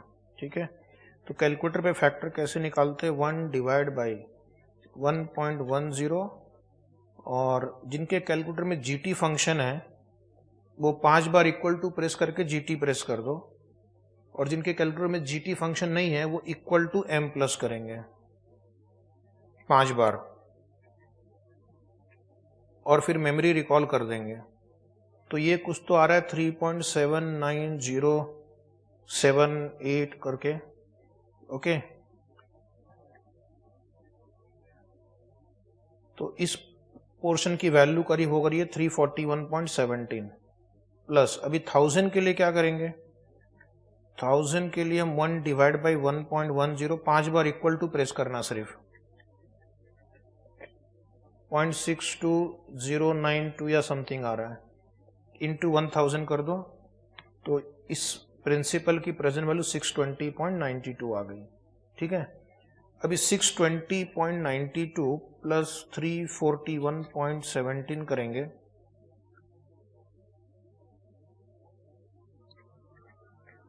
तो इक्वल टू प्रेस करेंगे तो 962.09 आ गया लगभग। तो आप देखेंगे दोनों आंसर सेम है। क्या ठीक लगा आपको? जो ठीक लगे यूज कर लेना। फैक्टर को डायरेक्टली लिखना है तो फैक्टर लिख के कर लेना, टेबल बना के करना है तो टेबल बना के कर लेना। कुछ भी करो लेकिन करो, आगे बढ़ो। ठीक है, तो ये था हमारा कूपन बॉन्ड। कूपन बॉन्ड में आपका कैलकुलेशन बहुत इजी है। पहले कूपन की प्रेजेंट वैल्यू निकाल लो, रिडम्पशन वैल्यू की प्रेजेंट वैल्यू निकाल लो, और दोनों को ऐड कर दो। अब सीधा नेक्स्ट पेज पे आइए, वहां पर एक क्वेश्चन नंबर 1 आपका वेट कर रहा है बहुत देर से।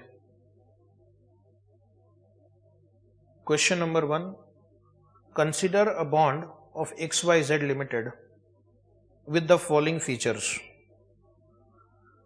par value ₹100, coupon rate 12%, years 5 years.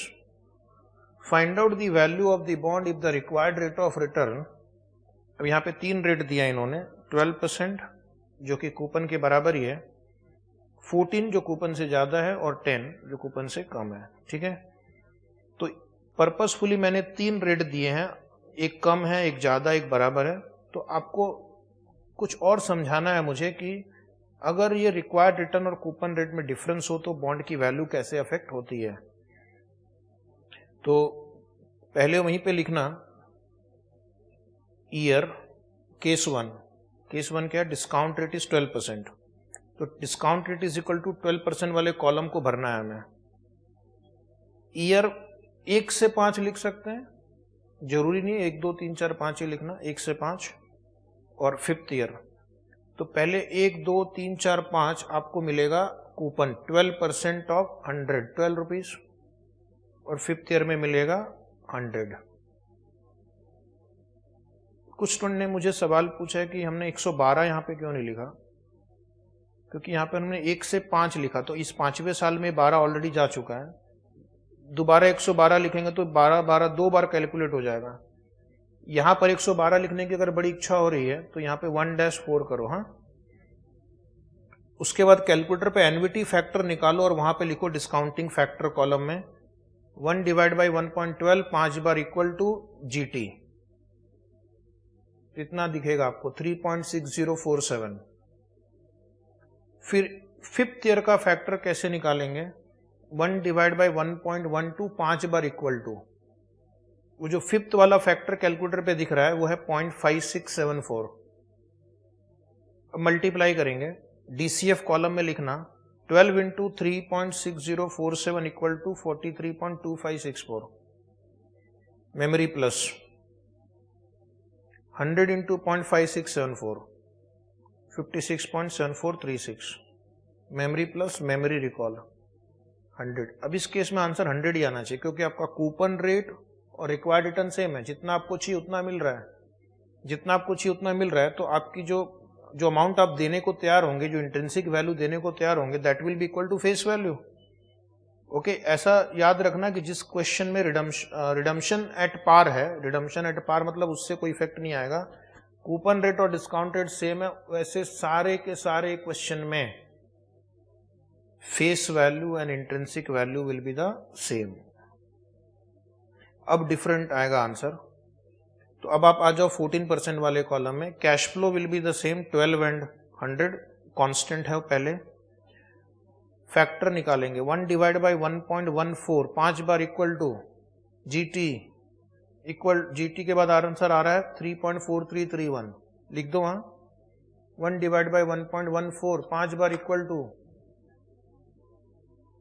वो 5th वाला फैक्टर लिखना 0.5194। इन दोनों को मल्टीप्लाई करेंगे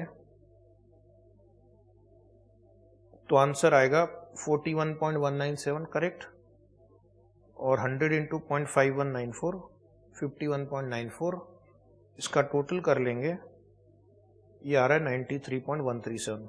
अब इस बार आप गौर फरमाइए कि आपका डिस्काउंट रेट ज्यादा है, डिस्काउंट रेट ज्यादा है और कूपन रेट कम है।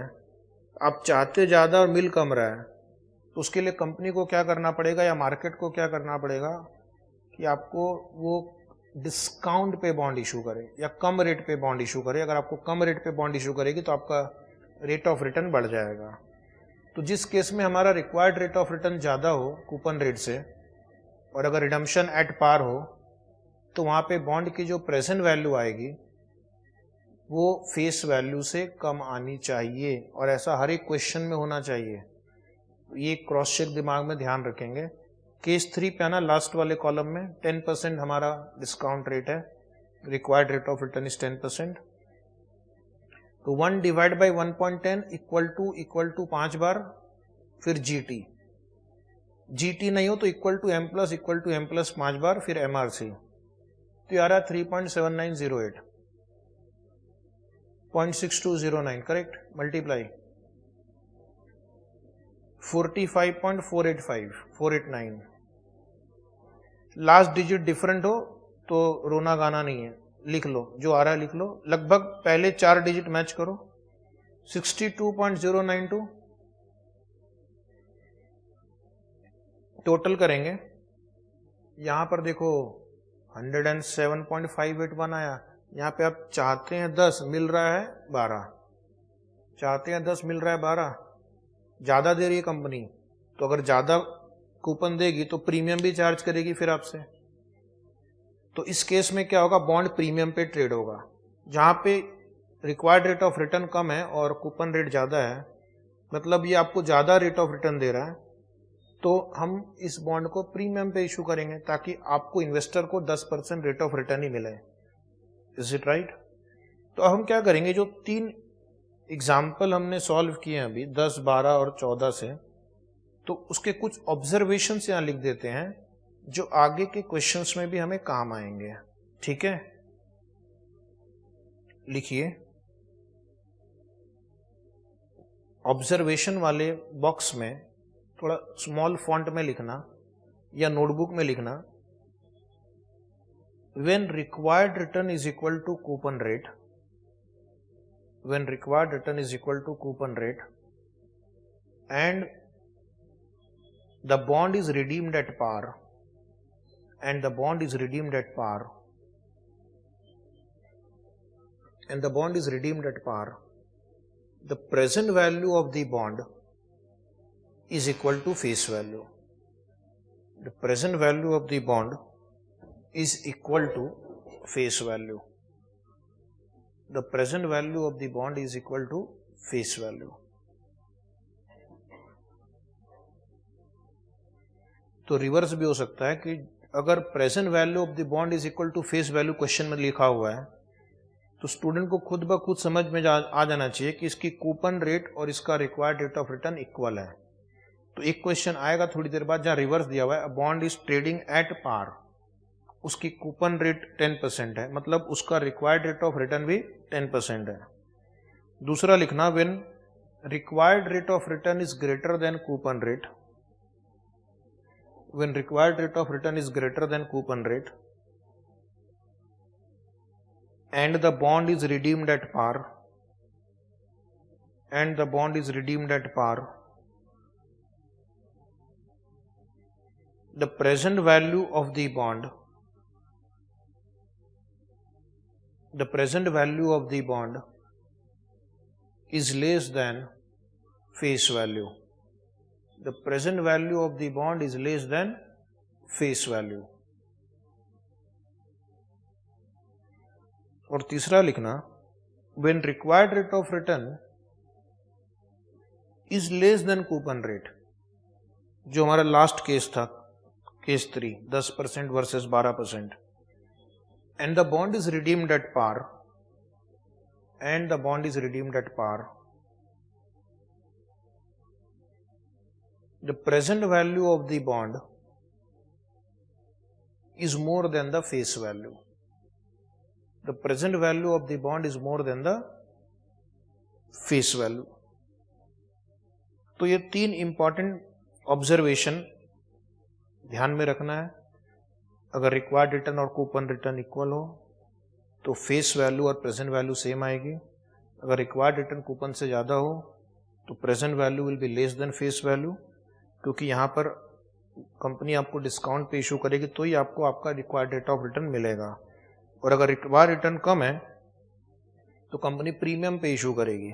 ओके, अब आप राइट साइड में इस क्वेश्चन का डायग्राम भी बनाते। एक और लिखना नीचे में note, 4th observation, 4th, required rate of return and present value of the bond, required rate of return and present value of the bond are inversely related. Required rate of return and present value of the bond are inversely related. Inversely related मतलब अगर required rate of return बढ़ेगा, required rate of, तो bond की value घटेगी। ठीक है, because आपने time value of money पढ़ा है, higher the discount rate lower the present value, higher the discount rate lower the present value. तो सेम लॉजिक यहाँ पर भी एप्लीकेबल होगा, क्योंकि अल्टीमेटली है तो टाइम वैल्यू ऑफ मनी का ही खेल। तो डिस्काउंट रेट बढ़ेगा तो प्रेजेंट वैल्यू घटेगा। तो अब आप एक काम करेंगे, राइट साइड में एक डायग्राम ड्रॉ करेंगे। राइट साइड में एक डायग्राम ड्रॉ करना और एक्स एक्सिस में लिखना है रिक्वायर्ड रेट ऑफ रिटर्न और वाई एक्सिस में लिखना है प्राइस। इसी एग्जाम्पल को आप देखते रहिए। और ये जो लाइन है इनवर्स ड्रॉ करना है, ओके, स्ट्रेट नहीं करना है, थोड़ा कर्व होना चाहिए because of time value of money effect. Okay, simple interest नहीं होता ना, कंपाउंड इंटरेस्ट होता है। आप डिस्काउंटिंग जब करते हैं 1 डिवाइड बाई 1.10 तो आप कंपाउंडिंग को रिवर्स कैलकुलेट कर रहे हैं, तो इसलिए ये लाइन थोड़ा ऐसे कर्व आएगी। So this diagram shows the relationship between required rate of return and the price of the bond. तो नीचे जैसे जैसे required rate of return बढ़ रहा है 10 से 12, 12 से 14, तो क्या हो गया आपका, ये जो intrinsic value of the bond है, present value of the bond है, ये भी धीरे धीरे कम होता जा रहा है। ठीक है, तो डायग्राम ड्रॉ कर लीजिए। अब इस चैप्टर में हमें कुछ कुछ जगहों पे डायग्राम ड्रॉ करना पड़ेगा, तो आप स्केल और पेंसिल लेकर बैठेंगे। ठीक है, so now will take a break.